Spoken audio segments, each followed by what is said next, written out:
welcome to LOA Today. I'm Walt. With me today are Louis D'Souza and Anne-Marie Young. This is your Daily Dose of Happy. We are so happy you decided to join us today. Indeed we are, and I'm also happy to give a report. As many of our listeners know, Cindy Chavez, one of our co-hosts on Wednesday, lives in Baton Rouge, Louisiana, which was right in the path of Hurricane Ida that went through as a Category 4, almost a Category 5 storm just yesterday, actually.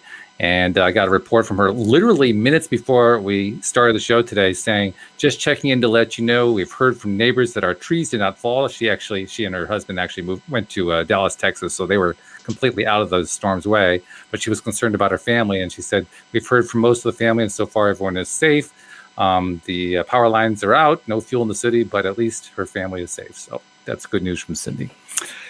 And we also have a really cool piece of news that we touched on last week, but I wanted to bring it up again this week. Bob Doyle, one of the presenters in the movie and the book The Secret, will be joining us here on the Monday podcast next Monday. And it is going to be exciting news. It's going to be I'm going to be psyched. Let's put it that way. I'm going to be really, really psyched. So, yeah, I don't have a whole lot of information about what he wants to talk about, but hey, I don't care. We got a guy from The Secret coming on the show. What do I care?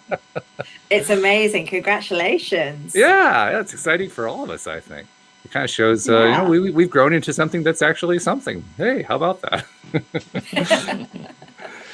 And we're also going to kind of, as we like to do around here, we're going to try to break a little new ground and talk about a subject that I don't think we've really delved into for a show. We probably have touched on it from time to time, but how to use our ability as conscious creators to affect our eyesight. It kind of came up as a conversation point after the show a couple of weeks ago among the three of us here. And it turns out every one of us has a reason for wanting to have better eyesight. So, hey, why not? Let's give it a shot. See what we can do. I mean, we already know that Louis is an expert at it because he's already improved his eyesight tremendously. Maybe that's where we start. But, Louis, just give everybody a little bit of a history of what happened there with your glasses prescription and so forth. Well, I was born and then my eyesight started deteriorating. And by the age of about 10, they started to want to give me glasses. But I hated wearing them. So, they gave me these things and I put them in my back pocket and ran around the place on the sports field in a little town in South Africa. And you know that, who the hell's that? Oh, I can't recognize them. Who is that? I can't see, and I don't want to put my glasses on. And I had all these problems, so it's really good for me to actually start at the beginning of how this all happened. So my eyes started degrading quite early on. Now, there was no screen time. We didn't have a television until I was 16 years old. There was no computer. I lived on a farm. I ate organic food all the time. I had water from a stream. I did hiking and camping every weekend. So none of the normal stresses and strains of modern life is the reason. Yes. Mm-hmm. And because I couldn't recognize my peers on the sports field, I learned a specific habit. Now, the habit was how somebody walked, how their posture, the way they looked from behind when they were walking, and the way they were looking from the front, the way they nodded their head, the way they did something with their hands, etc. So I started looking for all these cues because I couldn't see them clearly, so I wanted to recognize who they were. Right. So I started delving into a deeper perception of other people and another area altogether, and it's helped me through my entire life because I use these cues. Whenever I see anybody, I immediately, because of those years of training, I've got it in me that I look for them and I'm able to use them. Because even now I've got half-strength glasses to what I should have. Because I'm always trying to improve my eyesight, and you can't do that with full prescription glasses. Right? You need to have weaker ones to do that. So there's a lot to know about eyes and eyesight. So one thing is a lack of eyesight strengthens other senses. True. So it doesn't necessarily harm you. All right, but it is annoying because something like 90% of our input stimuli comes through eyes. Mm-hmm. And that's hefty. I think it's 80 or 90. So it's a really hefty percentage of input stimuli comes through the eyes. And when that starts going in any shape or form, it becomes incredibly annoying unless you've started to build up some of the other senses around you to a higher and higher degree. So I eventually put them on and kept them on from the age of about 14, because otherwise I couldn't really see very well. I couldn't see the board, etc. So I used to slip them on in the class if I needed to see the board or something. But by the age of about 12 or 13, I'd be wearing them continuously. And pretty much felt lost without them. That's another thing you need to understand about glasses. Or what's another word for glasses? Spectacles. Spectacles. Much better word.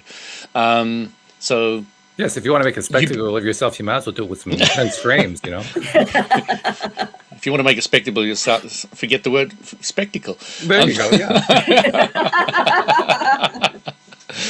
So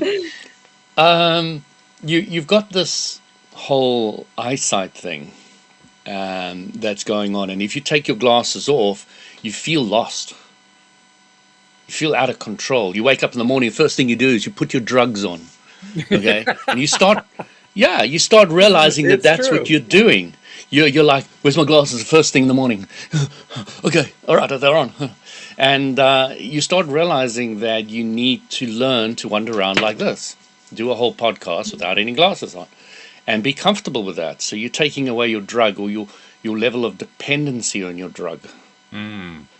Okay, and you wander around the house in the morning for the first hour without your glasses. Do your breakfast and everything without them. And for me that's tricky because I got really weak eyes when it comes to I'm short-sighted, so it means I can't see far away easily. Me too. And it's a very Same. confusing terms when you start getting it all. That's interesting. And so then you can start looking at the psychological aspect of it. What don't I want to see? Well, there's a lot on that list for me. I don't know about you. And even when you become more and more enlightened, I'm still not seeing something.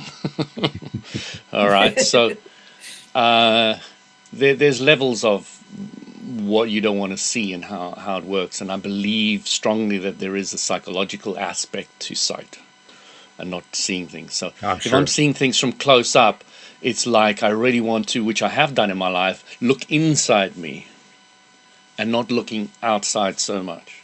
It's been very important to me. So people with glasses, I kind of look at that tendency in them. Do they kind of like want to look to grow inside and and don't want the distraction of the outside so much? So I'm just leaving this for you guys to think about. It doesn't have to be true or not true, but it's just something to ponder. I hadn't thought of that. I've done a lot of that. Yeah, apparently. Yeah. It's a new Quite a bit. perspective, yeah. So then you go on to the concept I brought up after the call, Anne-Marie, which I'll bring up for the listeners as well. If you went to a doctor with a cut on your hand and they put a little plaster on it and it just grew bigger and bigger, and you went back to the doctor and he put a bigger plaster on, and you went back to the doctor again and he put a bigger plaster on, and you went back and he put plaster Paris on, would you accept that? No. You wouldn't, would you? No. So why do you do that with your eyesight? You sit there in the optometrist and he does a quick check, your eyes are weakened, here, get another prescription, bye. Did you hear him say anything else? Did he say, oh, you can strengthen your eyes? Never. Oh, you can do exercise for your eyes? Oh, you can do this, you can do that? No. Here's another prescription, here's a new set of glasses, here's the money, thank you, ching ching. All right, so you need to understand what's going on. They're there to make money. All right, they're not necessarily there to help you with your eyesight. What they're doing is actually damaging your eyesight most of the time, because they're giving you something that makes them weaker. So if they do what the guy did to me, what I forced the guy to do to me, is to give me half-strength glasses. He wasn't very keen to do that at all. But I said, I'm working on improving them, so I need weaker glasses. I have a strong pair as well, but when I'm driving, I wear them. Not true. Yeah. No, I didn't say it. True confessions. But my eyesight is getting better and better, and it also fluctuates and all the rest of it. But what I'm trying to get at here is I started to study the Bates book, which is famous for improving your eyesight. And you read it from cover to cover, and you get the little story about the cuts, etc., etc., and you get to understand your addiction to your glasses, and that you're not very comfortable when you take them off.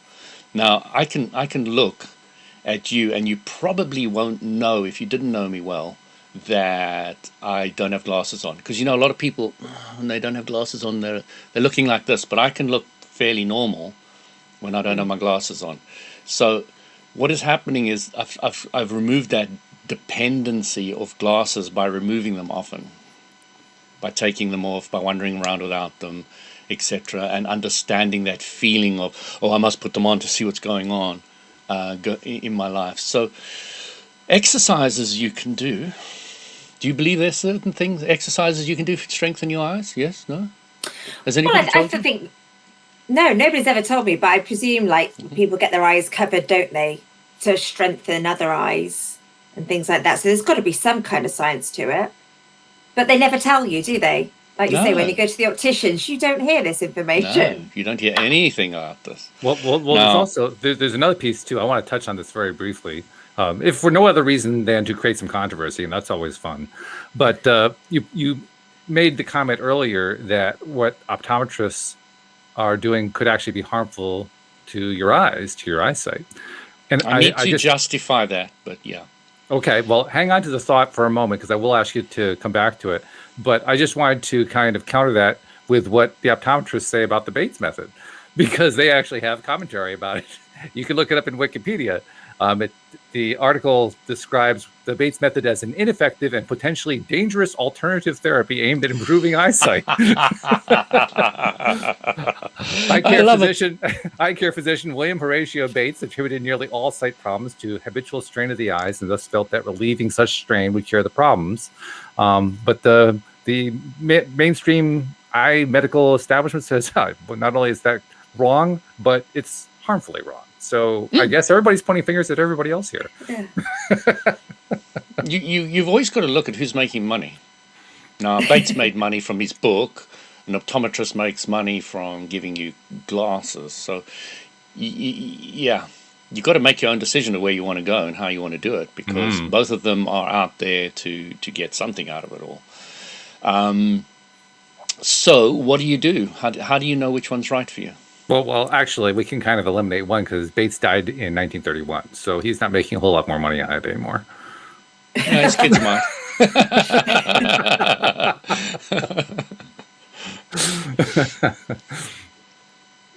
Just food for thought. I'm just saying.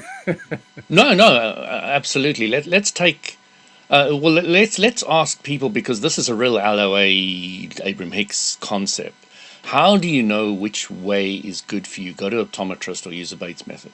And we'll also invite people in the live stream, because I see Sue and Pam and Marissa and Jeffrey saying hello. So anybody who's tuning in on the live stream, feel free to jump in and include your comments too in what Louis is asking about, what we're talking about in general, and we'll include that. But do you want to answer your own question, or are you looking for people to input first? No, Anne-Marie, go for it. All right. No, it's interesting that you say that, because I was told to wear glasses when I was about 7 due to being short-sighted. And back in the UK, when I was a kid, you had 2 pairs of glasses to choose from with the National Health, and they were awful. And I was a kid that kept breaking them with plasters round. So I hardly wore them. I found them uncomfortable. And I've gone through my life just wearing them when I feel I need them, rather than all the time, even though I was told I had to wear them all the time. But even now, I'm still the same. If I feel I need them, I will wear them. But I went from having to wear them all the time, and then as an adult being told to wear them all the time, even though I wasn't. And then in the last few years, being told I just need them for computing or for reading. So I've got my 2 different pairs of glasses. And because it's such a kerfuffle getting my long-sighted, my short-sighted, I just wear them as and when I need them. And Mm-hmm. I can tell when my eyesight's not feeling right. It's usually when I'm tired, but I don't, like you say, rely on them. And it hasn't deteriorated that much, but as I'm getting older, I'm feeling it. So this is what interests me, is like, because I don't want to go into having to wear varifocals. I want to like exercise my eyes and keep their health good. Mm-hmm. That's a good answer. I like that. I'll throw in my 2 cents here too. I'm not sure if this is going to answer your question, Louis, but I'll throw in my 2 cents. In my own case, I've worn glasses since I was 6, and I've worn them continuously, mainly because without them I was virtually blind. Blind, yeah. I know what you mean. I couldn't It's not interact with the blind, world. Not quite, but pretty close. Let's just say that I was really glad when smartphones came along with really, really large numerals on them for the time, Text, so you yeah. could see, so you could tell what the time was without putting your glasses on. Yeah, I like that a lot. That's actually the first thing I reach for in the morning. I don't reach for the glasses first. I reach for the iPhone, because I want to see, first of all, what time is it, and second of all, is there any email, and then I'll look for the glasses. But yeah, I'm strange about those things. But the other thing is, over the years, I mean, I don't know how many times, countless times that I've been to the optometrist. Every year, it's always the same thing. There was a degradation, change of prescription, stronger prescription, all that kind of stuff, until the last time around, which was a little over a year ago. And at that appointment, actually leading up to that appointment, I decided I was going to try to use conscious creation to change that. And so I, not terribly consistently, but with some degree of consistency, tried to focus on what it would be like to have better eyesight. And much to my surprise and the surprise of the optometrist, I actually had a weaker prescription when she was all done last time. Now, that's not me asking for a weaker one. That's just what she calculated it out to. My prescription was visibly weaker. And she couldn't explain it. She didn't try to. She said, oh, well, things like that happen. And I said, yeah, right. I've had like 50 years straight of decreasing vision, and all of a sudden I got increased vision, and that's nothing. Okay, yeah. Well, we'll talk again in another year. But to me, that just indicates you really can make changes, and you can do it. You don't even have to do anything physical. You can just do it with energetic intention. So I'm working on it for the next round. See how much more I can improve it. And by the way, I'm wearing full strength prescription all the time, and I still manage to do it. I don't know if that makes me crazy or strong, or a combination. I don't know. The reason why you work on a lower prescription is, and the optometrist gives you a slightly lower prescription than you should have, slightly lower, because your eyes get lazy at full strength, and then they weaken quicker. And this seems to be what the optometrist, this is what my optometrist told me. I don't know if it's global, but he said they always give slightly under, but I'm half strength, so I'm way under. But because I've used this perception of mine, literally if I drive or I do anything or I go anywhere, I'm sending out like feelers. And I'm sensing things, so I kind of know when a car's going to come even before it's going to come, kind of thing. Oh, it's a little bit spooky, but you kind of sense after a while the whole... Oh, I know exactly what you're talking about. I do the same thing. Yeah.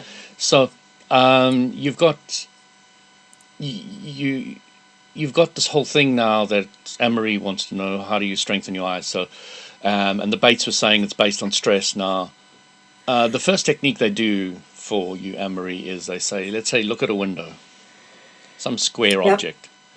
Okay, so go from one corner very slowly to the other corner. Then go up, then go across, but very, very slowly, and then go down. Now, do you feel any stress when you do that? And a lot of people who've got poorish eyesight do feel stress when they do that. So what he does is he gets you to breathe slowly and easily, and it's not for everybody. Some people don't have stress doing that. I had stress in the beginning, and I think after about 10 minutes of the exercise, I never had stress ever again. If I do it now, do it all day, and it doesn't have any stress on me whatsoever. So you're doing this, and you're doing deep breaths, and you're relaxing yourself the whole time, and you're making sure that your stress levels stay really low, or you just stop, and you get yourself really relaxed, and then you do it again and again until you can go round and round without any stress in it. So that's one of the exercises they do. Then far close, far close. Look at your nose, look at the mountain, look at your nose, look at the mountain, look at your nose, look at the mountain. Okay, so you're starting to strengthen those muscles that look far, look close. Now, most of us are stretching our sight to the monitor and back again, which is not very far. It's not far, is it? It's not far. So, you really want to get out and see far away. You want to look more than about 15 feet away from you. Most people don't see much more than 15 feet away from them. That is the environmental level that a lot of people contain themselves to. So often called mid-range. Some of the spiritual techniques is getting you to look into the distance, look further, expand your field or depth of perception area.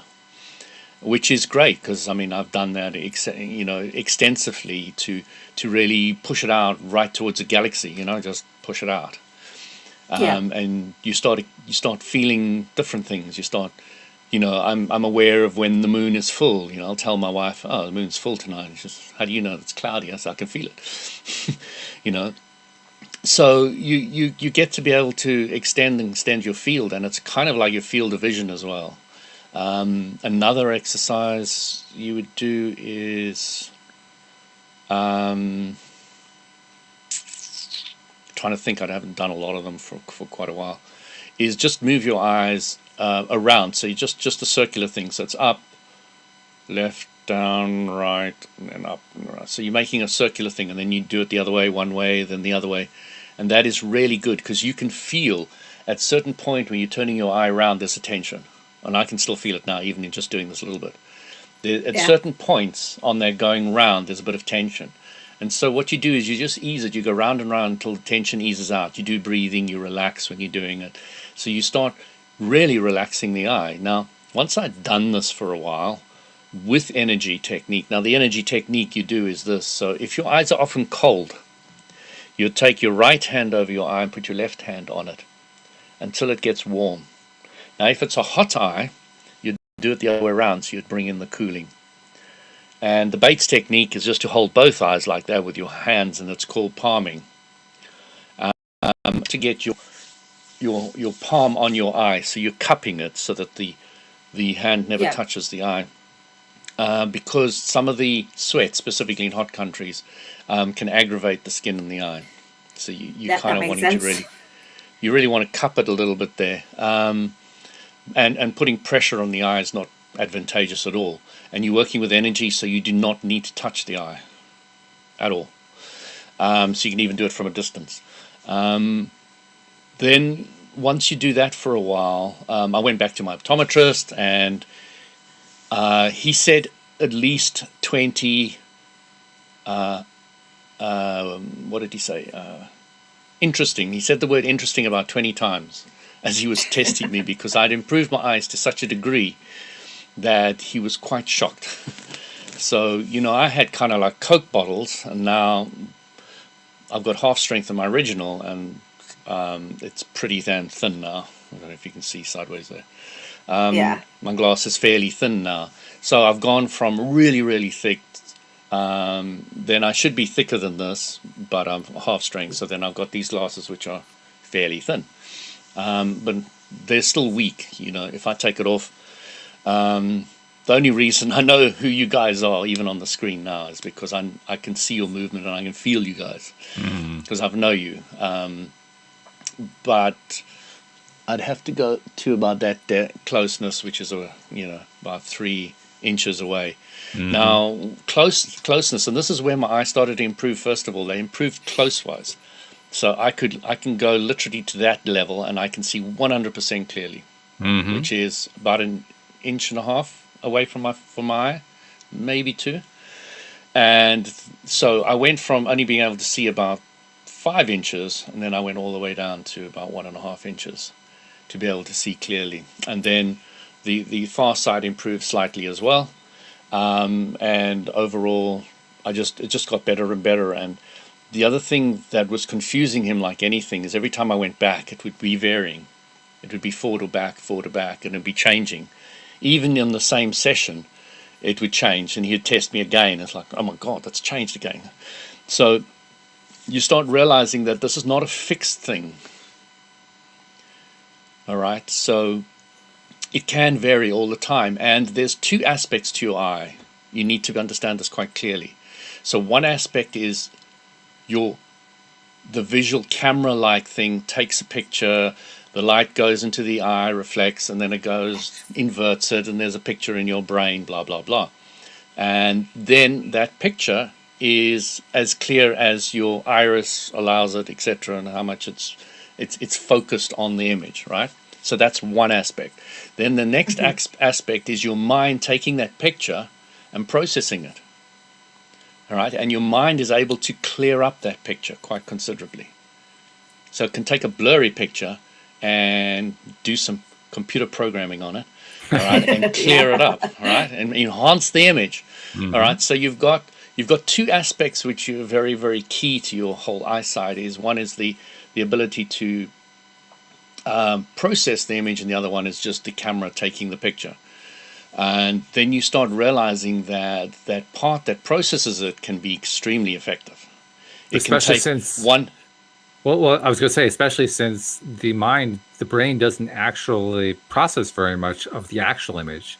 Almost all the processing that it does is on the what I'll call the virtual image, the image that it calculates and puts together within the mind based on that initial reading from the actual image. Yeah. In fact, I was reading an article about that today, literally just 2 hours ago. Somebody was doing some research, and basically the point of the article was that all things that neuroscientists have assumed for the past 100 years about how the brain is organized are all wrong. And that conclusion was reached by neuroscientists. So they're basically experiencing the same kind of upheaval that physicists experienced a couple generations ago when quantum physics came along. It's the same kind of a thing going on there. So just that's an aside, but it's interesting. Interesting. Yeah, absolutely. Yeah. Oh, I also wanted to bring something else in too, and I'm sorry, I'll let you get back to your point in a minute. But this is kind of interesting too. I was reading more. Excuse me. I was reading more of that article about Bates in the Wikipedia article, and I found the portion where the actual criticism of it, saying that it was dangerous, that it was harmful to the eyes. It wasn't so much that it was harmful to the eyes. Their claim is that if you're wearing half-strength lenses, you are, among other things, going to be a more dangerous driver, which is interesting considering you made an allusion to that at the top of the show. And in fact, there's a quote from James Randi saying that his father, shortly after discarding his glasses for the very reason of trying to push for half prescription and so forth, ended up in a car accident, wrecking his car. And added onto this, there's a criticism that says that if the Bates method really did work, it would actually have basically supplanted eyeglasses by now. But because it's so obscure, that's proof of the idea that it really isn't effective at all. What really is interesting to me, and why I'm bringing this up, is this is an example of something that we actually see a lot of both inside and outside scientific circles. Because essentially this article is ostensibly claiming that it's writing from a scientific perspective. But even when it comes to the analysis of Bates's method from a scientific perspective, the criticism there is that there is, I'm going to read it exactly. This is from Frank J. Levitt.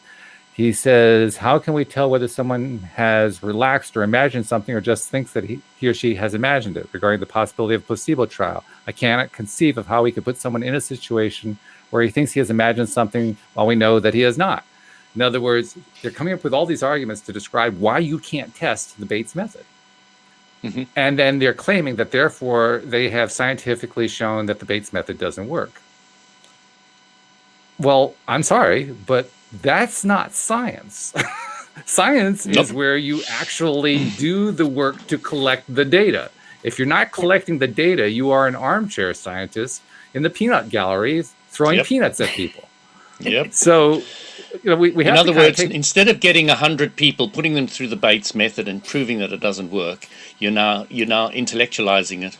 And on top of that, they're completely ignoring the fact that science can't and never will and never has proved anything. And any good scientist will tell you that science is not in the business of proving anything.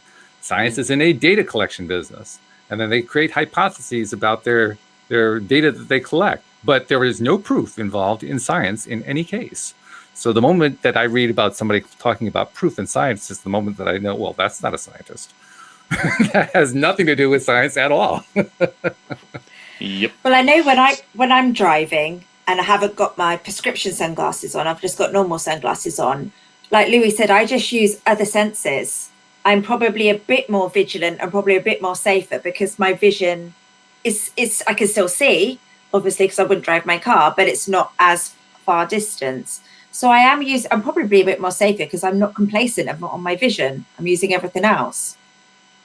That makes sense. Which is what a good driver does, I think. Yeah. I mean, Louis, you made a reference to that earlier about being able to sense when a car is coming up on the blind side or something like that. And I do the exact same thing. I can tell when there's a car there. My mirrors may not be able to confirm it, but I'll say to myself, yeah, I know there's a car there. I can tell it's there. I wish you would get off the blind spot, but yes. The new Jaguar I was test driving has got a little light there that flashes yellow, saying there's somebody in your blind spot. And I was like, oh, this is cool. It's cool, but I won't be able to use my sixth sense anymore. I'll know. But Jeff was putting a point there. Who's right and what's wrong, what works best for you. Upgrades always possible for all of us. But what I pointed out, what I was asking you guys is which one is better, the Bates method or going to optometrist? Now, I would use Abraham Hicks's philosophy. Which one feels better for you? Yes, I agree with that completely. I do. Completely. Yep. So, trusting yourself is what I want to encourage so many more people to do, specifically with their health. Okay, trust yourself. Stop trusting the optometrist and the doctors and the drug companies and the other things. Trust. Start getting a trust back in yourself and your own ability to understand, evaluate, make a decision on all their information. No, I don't say cut them out in any shape or form, but going back to my experience of not having my appendix cut out by a medical doctor when I was in the hospital, I trusted myself over and above a medical doctor that tapped me on the shoulder and said, Louis, you really should have this appendix out. Yeah, that was quite a story too. It's an amazing story. But, I trust myself implicitly. I will use their advice. I will go to the hospital. I'll be in front of them, but I trust myself. Right. And I really want people to really start trusting themselves more because, ultimately you need to make the decision if they're right or wrong. But just falling over and trusting them blindly I've seen so many people suffer. Take this drug. Oh, the side effects of that drug, take another drug. And then you land up with so many concoctions and you're so out of it that you've got sometimes more problems than when you started with, etc. So, you need to start trusting yourself, and I really want people to get there. So I have to comment, I love the mixed metaphor here of talking about trusting your doctor blindly. And Anne-Marie earlier made reference to perspective. I thought, this is really cool. I like this. Put your glasses on when you look at your doctor. When you listen to him. See clearly. So you're now in a position where you're confident, you're getting your eyesight back, you're not taking your glasses off and driving blindly and crashing into things, okay? You're not stupid about the whole thing. Well, you could be, but you just won't be for very long. No, exactly. True. Yeah. Very true. This is a self-correcting mechanism. Yeah, exactly. I mean, death is very very educational.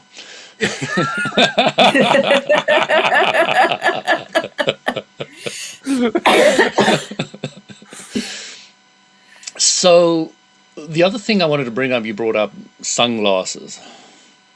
Now, I had a big problem with sunglasses because I thought, hey, they're cool, man. I'll put my sunglasses on. And yeah, they're prescription sunglasses. I can see and I'm protected from the sun. And then they broke. And my eyes were so incredibly pained by the sun living in Africa. And I was like, my eyes were never like this before. Before I bought the sunglasses, they were never like this. They were never this sensitive. So I started realizing that the sunglasses weakened my eyes. And if I lost my glasses or broke or something like that, I suffered hugely, absolutely mind-blowingly. And I was like, no ways am I ever, ever, ever touching sunglasses again. And from that day on, I have never, ever, ever touched sunglasses. And it was a philosophical thing. I can go in the brightest sun now and it has no problem whatsoever. My eyes automatically shrink, the pupils get smaller, cut out the excess light, and they are fine. I go skiing without these things on. I mean, skiing, it's borderline. If it's a really, really sunny day, I wear the goggles because it really is extreme. I mean, that really is extreme. But most of the time, I find absolutely no reason that this incredible mechanical mechanism of my eye cannot deal with most situations. You know, it really is incredible, and you start having huge respect for your eyes. And again, you got me thinking there for a minute, to be honest, because like I said, I've worn glasses since I was 6. And as far back as I can remember, my eyes have always been very sensitive to the sun, very sensitive to any bright light. Mine are the same. Anytime that I had the opportunity to wear sunglasses, particularly sunglasses that also block the UV, I loved it. Oh my God, now I can see again. So I'm asking myself, has it always been true, or was it only since I started wearing the prescription glasses at age 6? And I don't know. I can't remember clearly enough. I'm not really sure. But what I can tell you is this: if you give me the choice between wearing sunglasses and not wearing sunglasses, I'll take the sunglasses. Absolutely. I'm with you, You Walt. get addicted to these things. You get addicted. Well, whether I'm addicted or not, it feels better. I'm going with the feeling thing. Abraham Hicks says, "How are you feeling about it?" Well, I feel better wearing them, so that's what I'm going with. Absolutely, and I was feeling very differently. So you know, everybody's situation's differently. There's no judgment on anybody else. There's just a clarity what was very, very, very right for me. And again, trusting myself. You are trusting yourself. You're keeping them on. Cool, and I honor that and respect that completely. No problem. And me vice versa. Yeah. So, you know, Jeffrey wears his sunglasses at night. I believe they did no, that's a song, Jeffrey. I'm sorry. Sunglasses. I wear mine as a headband to keep my hair back. That's just that's what a lot of women do. You and my wife, she always loses her sunglasses or her glasses, and they're always on her head. On the head, yeah. So there was a journey of many years of going back to the optometrist and not needing any improvement. And his comment, if he ever commented anything, because he learned to be very careful whatever he said around me. Understandable. You're a tough customer, let me tell you. I mean, oh my God, here he comes again. It's one of those things. The appointment from his hell. comment was, "These weaker glasses are working for you." That's as much as I could get up, because your eyesight is not deteriorating at all over all the years. So slowly, you know, things have changed a bit and they vary, but on the whole, I haven't got any worse at all. Now 54, and I've had, after the improvement was about 15 years ago, and I haven't had any major degradation or any degradation at all, if not even a slight improvement over that period, but it's fairly stable. But really then again, I haven't done a lot of work on it. The other thing is, from a Jinshin perspective, Walt, you know what that is, my energy work that I do. The eye toe is the one next to the big toe. So sitting cross-legged, holding both eye toes, is to me one of the best ways of really relaxing the eye. It makes a great conversation point. What are you doing? Well, I'm correcting my eyesight. Yeah, absolutely. It's like somebody today was saying, on the beach, was saying, you know, I could never go nude. I could never become a nudist, because the mother was explaining to the daughter about nudism. And I said, well, I'm a nudist. And they were like, I said, you know, once you learn to go to a lot of nudist beaches and you get familiar with it and all the rest of it, the only question that sticks in your mind at the end of it is, why do people wear clothes? What are they hiding? It's a complete 360-degree turnaround from where you were. But, you know, this is the kind of thing you need to be really flexible in yourself and your mind, etc., to be able to deal with the contrasting universe that you're bringing up for yourself and you're playing with. And once you do that and you're really flexible to move, if I need to sell a property, I sell it. If I need to buy a property, I buy it. If I need to do anything, you just go out and you do it. You don't sit there and deliberate for 5 years or whatever. You just, if you need to change, you can, but you will lose money while you're deliberating. I can tell you. Yes, true. So mortgages do have a tendency to come due during that period, which is really annoying financially. Yes. It's a lot of fun when you start playing with it with confidence and you start trusting yourself, and that's what I want people to do with their own eyesight. Take responsibility for it. Trust your own advice. Listen to Louis' idiotic ideas, a Bates technique, and all the rest of it. See what works for you, what feels right, and go for it and do something about it. And there's lots of other books. The book that I really liked was called "Take Off Your Glasses and See." That's my go-to. I like the title. I mean, the title all by itself makes you want to pick it up. Yeah, it's a great title as well, but a very good book. Though I don't think I ever really fully read the Bates book, but almost every other correction book refers to the Bates book in some shape or form. So I think I picked up my Bates. Was there something unique or unusual about the other book, the Take Off Your Glasses and See book? As I said, I never read the Bates book, but I've only, because of my different books I've read, they've all referred to different aspects of the Bates book. So I have inside information of the Bates book and even pages copied from it, but I haven't actually read it, so I can't. I can say that the palming of the eyes is very much Bates. Mm-hmm. I can tell you palming of the eyes is very much Jinshinjutsu. Okay. Very much Jinshinjutsu. So to me, very, very beneficial. Hugely. Probably the biggest go-to is palming the eyes. If I had to say, start somewhere, palm your eyes. Put your elbows on your desk. Palm your eyes. What does that do you think? It relaxes the muscles. Wow, Bates is wrong. They're just lying to you. So what does Abraham Hicks say? Relief and release is going in the right direction. Yes. True. Mm-hmm. Well, what are you doing when you're relieving the stress of your eye? Getting relief and release. Okay. Yeah. It's just logical. Well, it also kind of makes sense from another perspective, because what do all of us, in a kind of sideways sense, do that every single day, or more precisely every single night. We go to sleep, we close our eyes. When we close our eyes are at rest. Except for me, I sleep with mine open. Well, okay, but seriously, but we knew you were strange anyway. So, can I come film you tonight? How do you do that? Anyway? I want to see this. I freak my husband out many times. It's just like he's talking to me, and then they'll like give me a kiss on the cheek, and I'm like, "What are you doing?" He's like, "You were awake." No. Eyes just open. So I can't believe that. I really struggle to understand that. When you're in that state, when you're basically sightless with your eyes open, because you certainly are. I presume you're not actually seeing anything. I presume that's not interacting with your brain or anything like that. No. I don't know that I'm doing it. My eyes. So it's like a not switch. All the time. I mean, how do you turn it off? I don't know. I don't even know I'm doing it. Like you say, I can't see. People keep telling me ever since I was a kid that I sleep with my eyes open. That is fascinating. Scary, you're the first person in my life I've ever read. I've looked a lot about the body, many aspects. But I've never even heard anybody do that. Never. That's pretty wild. Yeah. Never. That's why I was really fascinated when you said it, and I was quite surprised, and I really want to come film you. Now you would really impress me now, by the way, just as an aside, you'd really impress me if you could also see with your eyes closed. If you can do both, like, okay, I'm worshiping at Anne-Marie's altar at that point. You see, I kind of understand.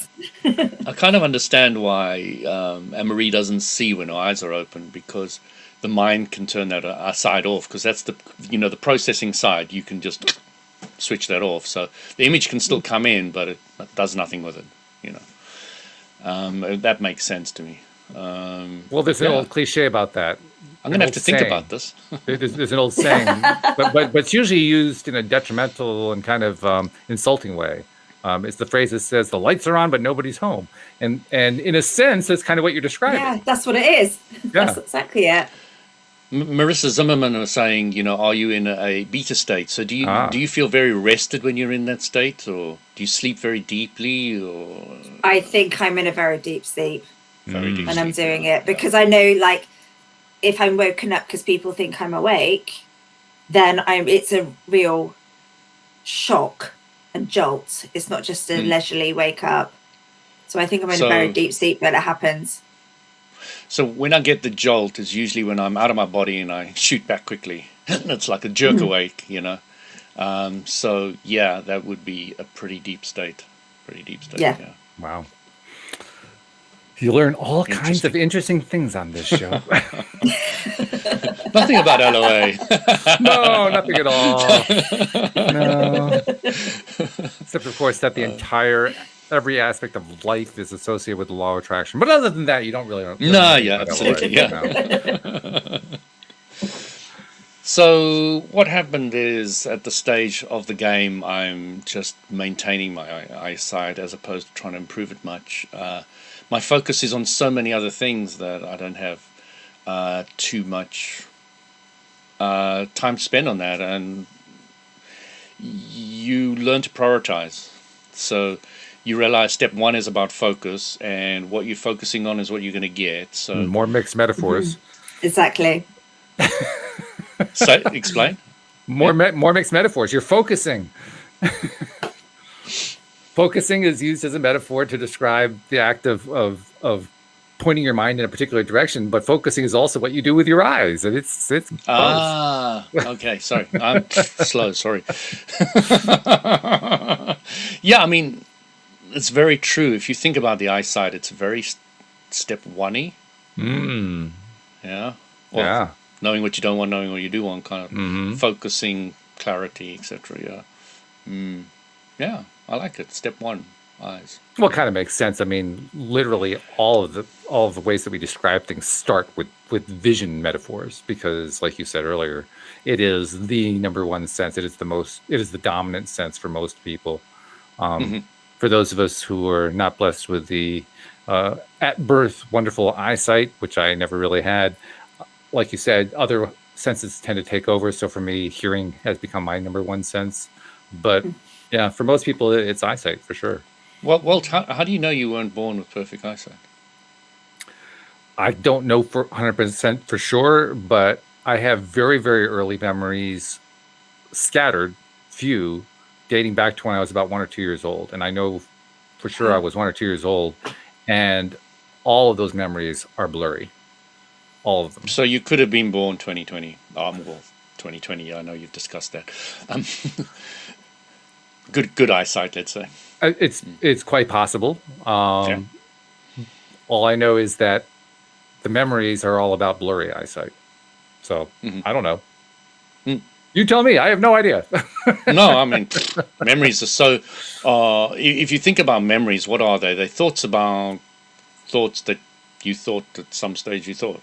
So you're remembering things and you start coloring them up, don't you? You land up with memories that are not necessarily true anymore, because you've mixed them around. You've thought about them, and you've thought about what you thought about them, and then they start changing over time, especially if they're very old. What I do remember is the first time I got the glasses, and I really was not looking forward to it. I mean, I didn't really know exactly what it meant to have glasses. Definitely wasn't looking forward to them. But I also knew, particularly in that era, there was a lot of criticism of any kid who had glasses. You were 4 eyes, you were blind, all this other kind of stuff. So the idea that I was getting glasses was not terribly interesting to me until I put them on. Then all of a sudden I could see a sign that I didn't even know was there. Wow. And when I saw that, well, I wasn't really happy, but I could understand it. Now, okay, yeah, it makes a little sense to do this. So if I look at that experience and ask myself, well, did I set myself up for that through, what I had been focusing on, every pun intended, through what I was hiding from, all that kind of stuff? Yeah, I guess so. That's quite possible. On the other hand, I had that very big breakthrough experience. So I don't know. I'm not sure what to make of all that. What I do know is this: the one experiment that I have done has had some degree of success, which I did in the last year and a half. And I'm actually working on my left eye in an additional experiment because approximately, I'm going to say 12 to 15 years ago, I don't know exactly when it was. I remember it happened, but I wasn't keeping track, so I can't tell you what the date was. But my left eye vision, which was never strong, my right was always my strongest eye. My left eye deteriorated quickly and significantly. And I ended up going to the doctor to get another prescription change and so forth. And she told me that I had macular degeneration and that I actually had it in both eyes, but it was particularly severe in the left eye. And she suggested that I go to a specialist about it. I did some reading because I didn't really know anything about macular degeneration. So I did some reading up on it online and learned about the wet kind and the dry kind and no cure for any of it, all that kind of stuff. And so I kind of came to the conclusion, well, then what's the point of paying the specialist fees? He can't do anything for me anyway. So I didn't bother to follow up with it until that fateful appointment a year and a half ago, where I found that it actually improved my vision. Among other things, they also have now improved their way of testing you and so forth. They can now do complete scans of your eye, and you don't even have to dilate the eyes like you used to and all that kind of stuff. And one of the things that came out of it was she says, "Oh, you had a torn retina." I said, "I did?" She said, "Yeah, you've had it for quite some time there. I can see where it's healed up." And that's when I flashed back to what the previous not previous, but a few years back, eye doctor had told me, and how she had said, "Well, you have macular degeneration." And so I brought that up. She said, "Well, yeah, I can see signs of that too, but this is the main reason why you're not seeing in your left eye, because I have no straight ahead vision in my left eye. I have it in my right eye, but not in my left." And as I think about it, what I can see tells me, yeah, I can see how I can see how there is an actual line across my eye, and it's like it's sort of a diagonal line. Yeah, I can sense where it took place, because there's a definite blindness above that eye to a certain degree, but not so much below the line. And yeah, there's a whole thing there. But anyway, that's a long way around to saying one of my goals is to do something that doctor, the one who told me that I had an improvement in my eyesight. Well, actually, she didn't say that. I just had the old prescription. I compared the two, and I could see it was a weaker prescription. She told me that my left eye was in the process of dying and would eventually have to be surgically removed. And inside, I was saying to myself, yeah, right, that's not going to happen. Instead, I set a goal for myself. I said to myself, not only is that not going to happen, I'm going to continue to have the eyesight that I currently have, which is minimal, in that eye. But more than that, I'm going to heal that eye, which is medically impossible, according to the medical experts, which I love. I love going after something that say, that's Walt, impossible, you're a you miracle. can't do that. You're a miracle. So think Praise about it. the sauce. If I can actually praise the sauce, or pass the sauce, either way. Yeah, pass the sauce. Yeah. But I mean, what would be more cool than, to actually break through and achieve improvement in something that medical science says you can't improve? So Absolutely. Amazing. That to me would be fun. So yeah, that's one of my goals is to use my conscious intention, because I don't know anything else to do. I mean, I could perhaps look into the Bates method and all that kind of stuff, but quite honestly, I'm too lazy. So I don't really want to do all that. But And I appreciate that sentiment, and I've heard it often. yeah, I'm sure you have. Yeah, I mean, there's work that goes into that. Let's be perfectly honest. Let's just go to There the is optometrist work. and get stronger Absolutely. glasses. It's so much easier. Well, there's that one too. Well, but I'm trying to cut the difference, so to speak. Like, no, I don't want to do the work, but I also want the better, the lower quality prescription. You want your cake and you can eat it. I do. Abraham yes. tells you can do that. Yeah. They certainly do. So I figure, hey, what does Abraham say? Go for the gusto. Don't settle for the little tiny goals. Go for the big ones. Okay, I'm going for the big one. I'm going for the big one that says I'm going to heal both eyes completely. And I have no idea how it's going to happen. I've always said one of my final goals on this earth is to have 20/20 vision. So as I'm getting older, it's interesting. But I've healed so many other aspects of my body that this is one that I haven't finally got to. And one of the ways I'm looking at healing it is getting greater and greater clarity the whole time. Ooh, we lost Anne-Marie. Nope. Well, she'll be back. That's all right. She just stepped out to get her glasses changed. That's all. She wants to see better. She wants to see better, right? So, yeah, it's a journey. If I get 20/20 or close to perfect vision along the way, I reckon that one of the ways I'm going to do it is by doing what my greatest desire is, seeing life clearer and clearer and clearer and clearer. I think that's true. I agree with that. And in fact, I would also add in, I don't need to have it go to perfect vision immediately. Yeah. I like the idea of also doing it incrementally. So, I mean, put it this way, if I had any improvement in that left eye, I mean, the right eye, I already have improvement. That was, a year and a quarter ago. I think it's going to happen again with the next visit that I have. But if I had any improvement at all in the left eye, well, that would just piss off the medical establishment. I mean, I love that aspect. It would just piss them off royally, So I kind of look forward to that. There she is. She's back again. I'm back. Sorry about that. No, that's all right. You're not in the middle anymore. You're not the rose between two thorns. well, we can take care of that. Actually, there's a way to do that. There we go. What power you have, Walt. And I did it all with my existing eyesight. How about that? That's not bad. No, but seriously, that if I could achieve any kind of improvement in that left eye, I think first of all, it would teach me something. I think it's already true, but we humans need to have reinforcement particularly on belief systems where energy is concerned, because we have so much programming going in the opposite direction that we're kind of trying to reverse in a sense. That anytime that we can reinforce for ourselves, yes, I did that. Yes, I made gains. Yes, I was able to use that. Just use the power of my mind to get there. It's valuable. So, I mean, I look forward to those kinds of incremental changes. And hey, if the full 20/20 eyesight comes along in one fell swoop, I will be glad to accept that as well. But I'll also accept the little gains. I think they're both good. If I can just keep improving, that's it. As you play with that, Walt, you start to trust that the law of attraction does what it says on the tin. Right. And what it says on the tin, right. On the Abraham Hicks tin. That's right. And out of that trust comes what the religious guys like calling faith, and out of faith comes the manifestations. Yeah. That's right. Yeah. I had to put an LOA somewhere, sorry. No apology necessary. I totally approve. But Anne-Marie, I wanted to ask you, because you're the one who kind of wanted us to do the topic. What have you gotten out of this? I mean, what do you think? What's your takeaway at this point? It's a good question.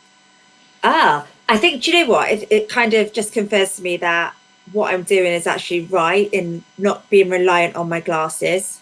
I think, certainly as I've got different pairs for different things now, it gets a bit more confusing. And I'm due to go to the eye doctor soon. And it's like, I don't really want to get the varifocals because I don't want to have to wear them all the time and be like this. So when they suggest them to you, Anne-Marie, you can say no, I did. I just really want you to understand that, girl. But it's good because I'd rather have the two pairs of glasses, which is why I said no last time. But now I'm even more an adamant no, because it's like, I'll continue as I'm going. It's not getting worse. I'm getting older. It's not getting worse. And it doesn't have to get worse. It can get better, stay level. And that's the power of my mind, not their sales. The exercises that I gave Anne-Marie are very good for the farsightedness. So in other words, this problem that a lot of people are doing when they get older is their arms not long enough. Yeah. So they're very, very, very good for that. It's very good for that shorter sight, to being able to see closer.